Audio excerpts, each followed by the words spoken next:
योद्धा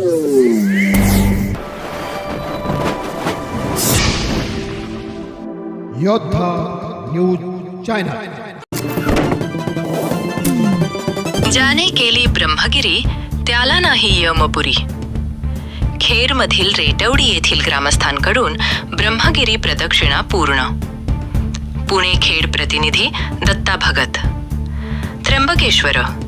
ज्याने केली ब्रह्मगिरी त्याला नाही यमपुरी असा महिमा असलेल्या पवित्र ब्रह्मगिरी पर्वताच्या प्रदक्षिणेसाठी देशभरातून लाखो भाविकांनी गर्दी केली होती.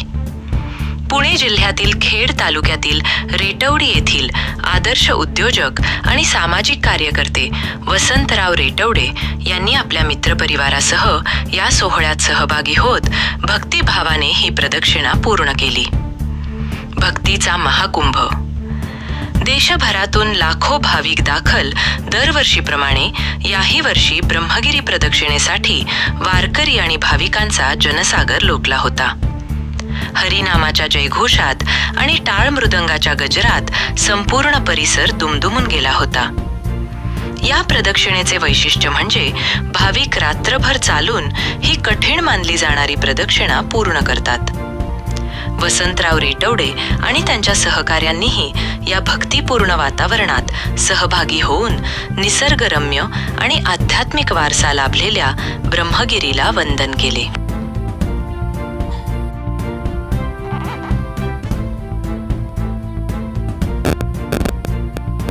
जतन आणि सामाजिक बांधिलकी. वसंतराव रेटवडे हे केवळ एक उद्योजक म्हणूनच नव्हे तर सामाजिक कार्यातही नेहमी अग्रेसर असतात. आपल्या व्यस्त दिनचर्येतून वेळ काढून संस्कृती आणि परंपरेचे जतन करण्यासाठी त्यांनी ही वारी केली.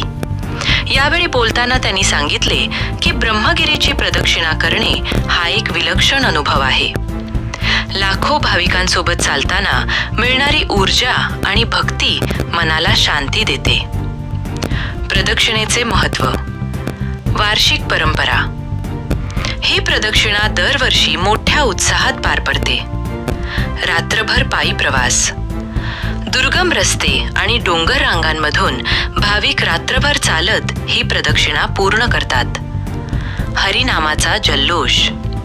संपूर्ण मार्गावर विठ्ठल रखुमाई आणि महादेवाच्या नावाचा जयघोष सुरू असतो. या सोहळ्यामुळे रेटवडी परिसरात आणि मित्रपरिवारात आनंदाचे वातावरण असून वसंतराव रेटवडे व त्यांच्या सहकाऱ्यांच्या या उपक्रमाचे कौतुक होत आहे.